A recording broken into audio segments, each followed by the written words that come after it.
Right. Won the next day. That's true. The power of the show, ladies and gentlemen. Please welcome Ron Paul.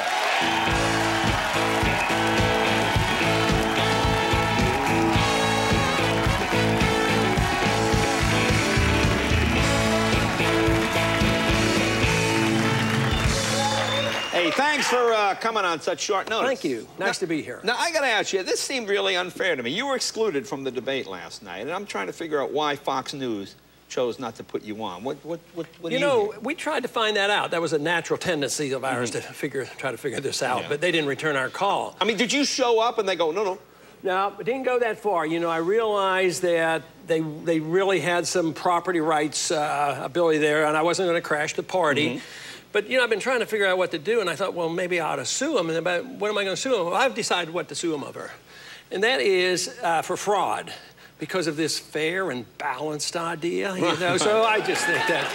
Well, let me ask you, now here's something interesting. I found out about this sort of on my own. We went, hey, where's Ron Paul? And then we made some phone calls. You weren't in.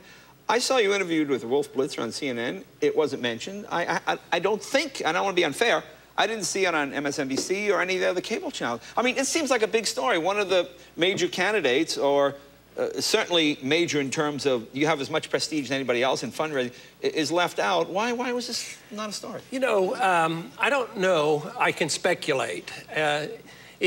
If I qualified, as you point out, that I had the qualification, it must be they didn't want to hear the message. Maybe they're intimidated. Maybe they're frightened. Maybe they don't want to hear the truth. Who knows? We'll have to figure that out. Okay. I mean, what do? Do you call Fox News at this point and go, I want to know why I was excluded? I mean, you seem like a gentleman. You don't seem like that guy. But it seems like you should be kicking somebody's ass right about now. I mean, you're being extremely polite for something I think you got screwed over quite. You know, I mean, I might not necessarily agree with you, but I think as an American, we like to see everybody get an equal shot, especially someone who deserves an equal shot. And it seems like... Yeah, you know, and the American people believe that way, too. And I think you've tapped into the sentiment of what America thinks. But, you know, even the Republican Party in New Hampshire came to bat. You know, they withdrew support for the parties, for that debate. So we give them credit. But I think there are others in the Republican Party that might just not as well hear my comments, because, you know, I'm a strict constitutionalist, and I believe that our platform should have meaning. But that if I vote that way or support that position, it contradicts what we're doing. You know, it's sort of like waving a flag, and they don't like that. I think that's part of it. And Fox, I think, is tied pretty close to some of the national policy issues. And but you're a Republican. Yeah, but they don't. They're not. That's the problem. All right. Okay.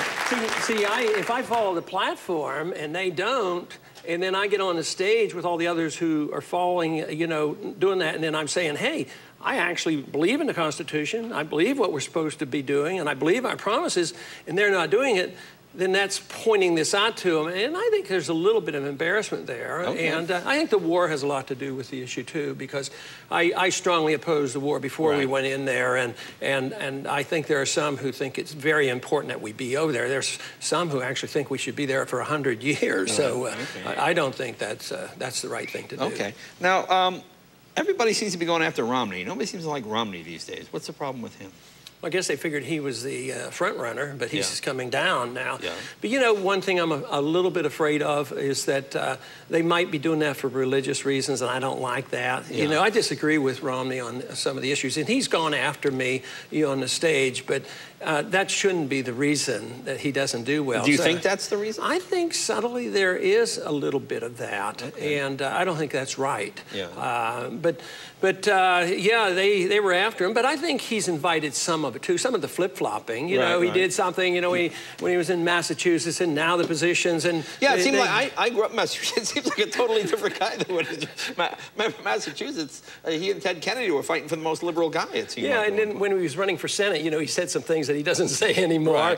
And, you know, the politicians, some of them, I guess you've noticed over the years, sometimes they'll say one thing to one crowd and something to another crowd. And I think that's something that nobody's ever accused me of doing. You know, I say the same thing no matter which year it is and which crowd it is. And you're tied with Giuliani in New Hampshire. Is that about right? That's right. Essentially tied. You're in third place. Of course, you know, he had 4% in Iowa and I had 10, and that didn't give me qualification. And you've raised I find this fascinating. I mean, I know Mitt Romney spends his own money. He's got quite a personal fortune. He has more than I do. Yeah, but you have raised more money from outside, you know. Yeah, I think we raised the most of anybody in the fourth quarter. Of course, they haven't released all their numbers yet, which means they're not competing. But we raised almost $20 million.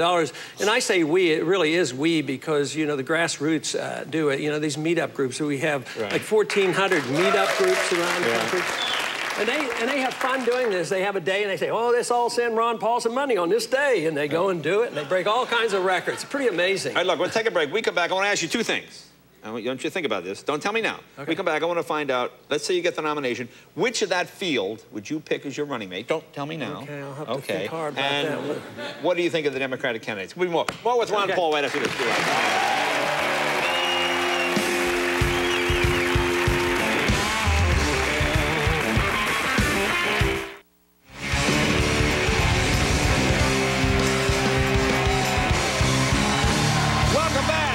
Presidential candidate Ron Paul. Okay, let's say you win the nomination. Now, most people that win usually pick from the other candidates in the field. Which of the other Republicans do you choose as your running mate? Well, the one that agrees with me on all the issues. But they don't seem to be very agreeable right now, so I would have to talk to them and see if they've changed their mind. And then I would have to interpret whether they're very sincere about it. So, but anybody you like? Anybody kind of close, but not quite? Well, not yet. We're still working on that. You know, when we had a little confrontation early on in the debates with Mayor Giuliani, you know, and he was confused about what causes terrorism, you know, I sent him some books. And I said, please read these books. But so far, it doesn't sound like he's read his books. He hasn't done his homework. Let me ask you something about this terrorist thing. Could you, and clear this up, because, you know, you hear things secondhand. You said that we were to blame? No, not really. Our policies have a lot to do with it. The people who are to blame are the But you're not talking about 9/11. Yeah, I'm talking about 9/11. The thugs that killed us, our people that came over here, they're 100% to blame. But that's sort of like saying if somebody gets murdered, the murderer is 100% responsible. But people always look for motives. You know, if you're looking for the murderer, you have to know motives. So we have to look for the motives of these people who go insane to try to kill us. And the motives are related to the fact that we occupy their countries. You know, even before 9/11, we were a lot involved in the Middle East. That is very significant. I do not believe for a minute that they come here only because we're free and prosperous. That isn't the case. There may be a few, but you can't motivate people to do that. So you and I and the American people, they're not responsible, but some of our bad policies in the Middle East now for 50, 60 years, we use our CIA to install the Shah in Iran.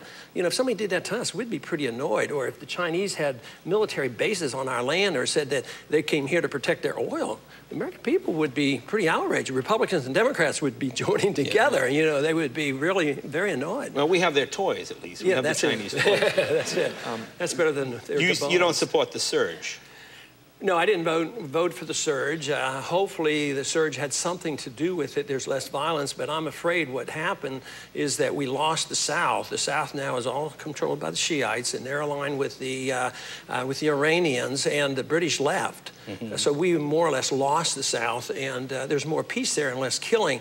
But there's more killing over there. It's still very, very disruptive. I'm scared to death that we're going to be in Pakistan before it's over, and we still haven't taken off the table any option to go into Iran. We don't need that. American people don't need a bigger war. Besides, we're broke. We don't have any money to afford this anyway. Well, I mean, do you find it weird that people are more concerned about the economy now than they are about the war? Yes, the economy seems to have beat out the war. Absolutely. The economy has become a big issue just in this last year since I've been running, but it should have been expected. But it is connected to the war. The other night when they asked the question, well, if we can afford $1 trillion fighting this war in Iraq, we can afford $1 trillion for medical care for the people. Yes, that's where our money, the $1 trillion went to the war, should be here, taking care of our people here at home. And you say also we need to stop printing dollars. What was that all about? Well, it's very clear. You know, they make fun of the fact that I refer to the Constitution that only gold and silver should be legal tender. The founders understood what runaway inflation was all about. Well, it used to be, right? Yeah, sure, up until 1971. But the founders had runaway inflation with the continental dollar, and they say no more bills of credit, which is paper money.